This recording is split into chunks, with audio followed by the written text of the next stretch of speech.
They say every restaurant has a story. Some are filled with laughter, love, and warm memories. But then, there are stories whispered by the waitstaff, avoided by the regulars, and buried deep in the cracks of old wooden floors. This is one such story. If you ever walk into La Vela, a quaint little bistro tucked away on the outskirts of town, whatever you do, never ask to sit at table number 20. It was a rainy Thursday evening when Rita joined the night shift at La Vela. Freshly recruited and desperate for a job after months of searching, she was grateful for the opportunity. The restaurant stood like an old memory on a quiet street, its red brick walls weathered and ivy-wrapped, lanterns casting warm glows on the glass windows, promising a cozy atmosphere to anyone passing by. But for some reason, it never looked welcoming to Rita. Still, she brushed the feeling off. Job was a job. Inside, the ambience contrasted sharply with the gloom outside. Soft jazz played on an old gramophone. Candlelight flickered at every table. The air smelled of rosemary, garlic, and something else she couldn't quite place. Damp wood, perhaps, or old dust. The maitre d', a man named Dominic in his late 50s with gray eyes and a voice like velvet, gave her a brief tour and handed her a slim notepad. "Stay away from table number 20, he said abruptly as they passed a small corner near the back. Rita blinked. "Why?" Dominic's face stiffened. "It's out of order. You won't need to worry about it. Just don't assign anyone there. Ever." She nodded, though curiosity was already forming like a fog in her mind.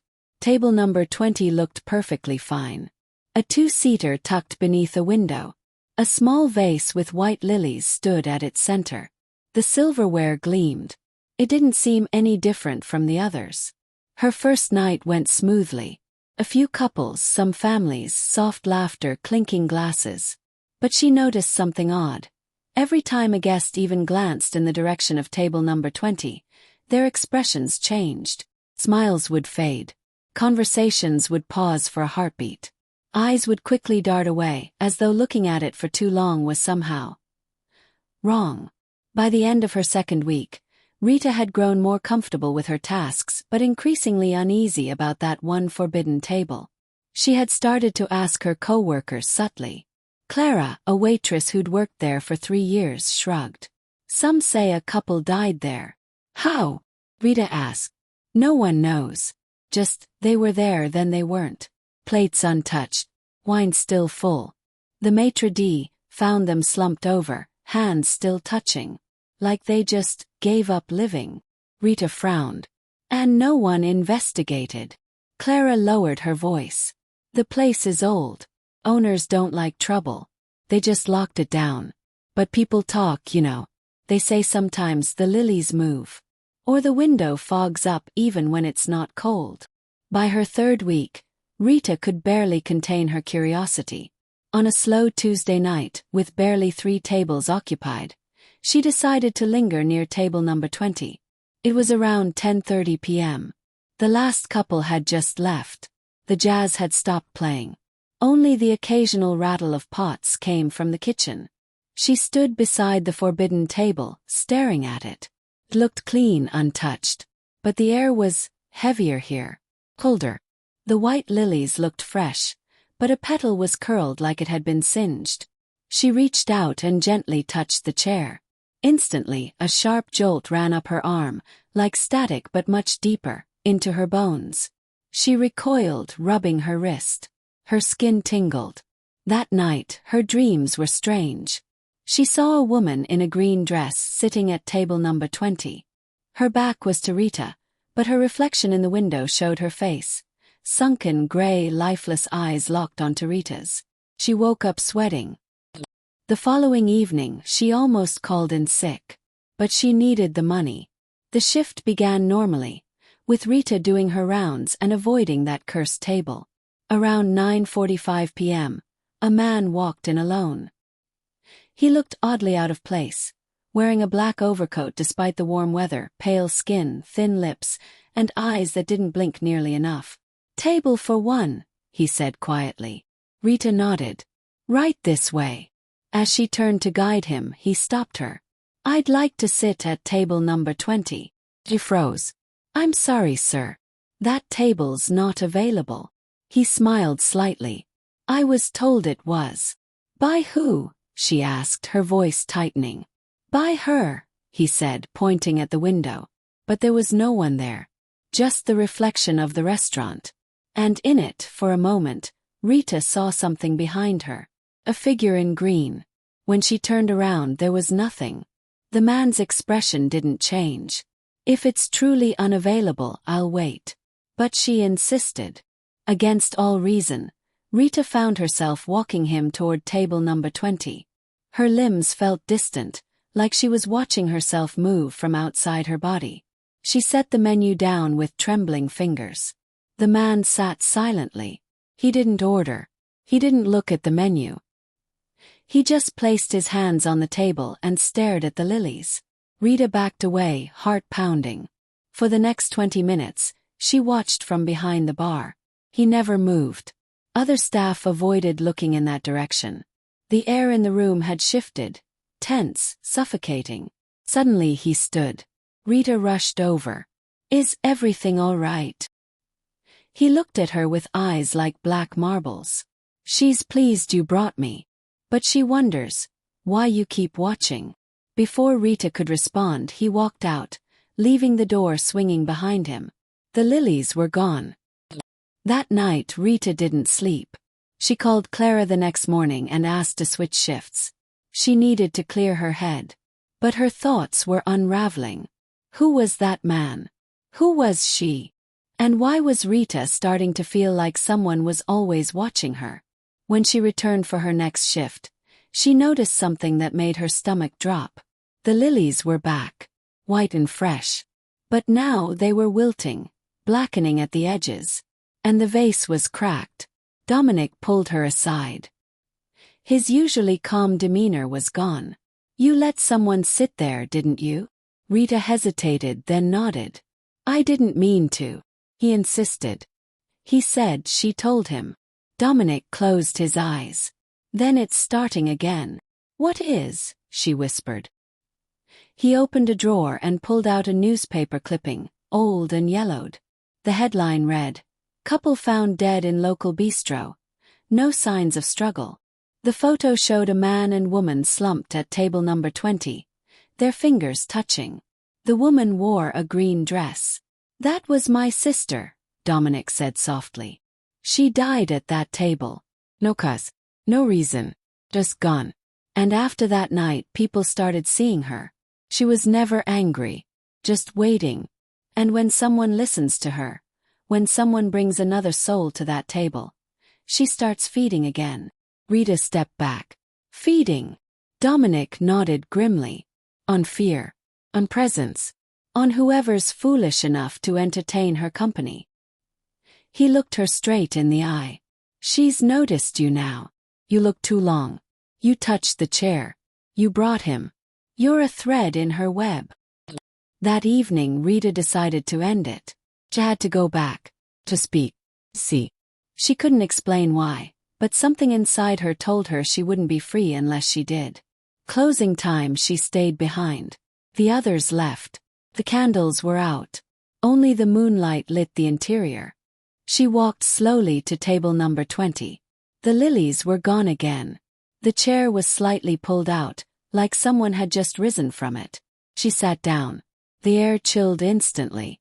Her breath fogged. The window glass in front of her began to blur. And then she saw it. Handprint. From the inside of the glass.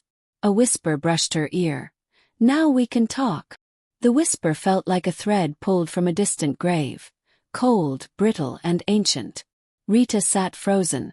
Her hands clenched on the table as if letting go would untether her from reality. The handprint on the glass in front of her slowly faded. But the chill in the air deepened. It wasn't just cold, it was hollow. Like something was missing from the room. From her. Who are you? Rita whispered. The candle on the table flickered to life on its own, casting a warm halo that failed to cut through the gloom pressing in from all corners. The flame bent unnaturally, as if reacting to breathless whispers only it could hear. I was just like you, came the voice again. Almost sad. Curious. Lone. hungry for answers. Rita's pulse thundered in her ears. What do you want from me? A figure began to take shape across the table. It was faint at first, like steam rising in reverse, gathering substance from the air. Slowly the woman in green emerged. Her dress was stained with something darker near the hem. Her skin was pale, her eyes milky. But she didn't move. She simply watched. You brought him here, Rita said, her voice shaky. The man in the black coat. Who was he? The woman's lips moved, but the voice came from all around. He's not a man anymore. He's my invitation. My voice when I have none. I feed through him. He brings them. Feed. Rita blinked. On what? On longing. On the emptiness people bring with them when they sit here. Rita felt a weight on her chest. She remembered her first night at La Vella, feeling out of place, lost, uncertain. Had she been marked then? I didn't mean to. I didn't know. But now you do, the woman said. Her voice grew sharper. And knowing binds you to me. This table remembers. It remembers everyone who sits across from me. The reflection in the window shimmered. Rita turned to look and gasped. Dozens of shadowy figures stood behind her in the glass. Pale faces, hollow eyes, each watching in silence, waiting. She spun around. The restaurant was empty. I don't want this, she cried. The woman leaned forward. For the first time, her mouth moved as she whispered, Then give me someone else. The next morning, Rita didn't return home. Instead, she sat in her car outside La Vella until the sun rose. She didn't cry. She didn't call anyone. Her mind was a storm of whispers and fragments of visions. Her shift started in 5 hours, but she felt like she had never left. Dominic found her at noon, her eyes hollowed by lack of sleep. You saw her, didn't you? He asked. Rita didn't answer. She just nodded slowly. He sighed. She wants a trade. That's how she's remained here. One soul for another. Balance. A cruel kind of meal plan. I'm not like her, Rita whispered. I won't bring anyone. Then she'll take you, he said grimly. Clara approached them both quietly. You're not the first, Rita, she said. But maybe you can be the last. Over the next few days, Rita tried everything to avoid table number 20. She skipped shifts, blocked the area with storage carts, even tried to convince the owner to move the table out of the restaurant. But no one could touch it. Whenever they tried, something would happen. A cart would tip over, a bulb would burst, a knife would fall and miss by inches. She wants to stay, Clara said one night, as the two women sat in the alley behind the restaurant. She wants to stay where she died. Why doesn't she just leave? Rita asked. Clara shrugged. Maybe she doesn't remember how. That night Rita had another dream. She was sitting at the table again. This time the woman was crying. The tears were black, like ink dripping from a cracked fountain pen. You should know, she whispered. They made me sit here too. Once. They told me it would help. They lied. Rita jolted awake, her skin damp with sweat. A realization dawned on her then. Someone had started this. The cycle. Curse. And maybe, just maybe, it could be ended. The next evening Rita arrived before her shift. She waited until the restaurant was empty. Then she went to table number 20 and placed an object on it. A small, silver locket she wore since she was a child. It had belonged to her mother. Her only connection to someone she had loved deeply and lost early. I give this freely, she said, voice shaking. Not a person. Not a soul. But a memory. Part of me. Will that be enough? The air didn't shift. The lilies didn't move. She waited. Nothing. And then, the candle flickered. Memories fade, the voice whispered. They are not enough. A figure appeared in the doorway. Dominic. He stepped into the candlelight slowly, his face pale, his movements wooden. You were always watching, Rita said softly. You've always known how to stop her. He didn't answer. She said someone made her sit here first. Someone lied. It was you, wasn't it? He closed his eyes. It was never meant to go this far. My sister, she wanted to leave this world. She was in pain. I thought this place could help her forget. But she never left. And now she makes others remember. Then end it, Rita begged. I can't, he whispered. She listens to you now. The candle flared. The woman was back, sitting across from Rita. But this time she looked more alive. Her skin was flushed. Her eyes were sad but clearer. You brought the truth, she said. That's more than most ever do. Rita swallowed hard. Then let go. The woman nodded slowly. If I leave, the table must be filled. Rita braced herself. Then take me. But the woman shook her head. No. You gave what others never did. Understanding. Remorse. That is enough.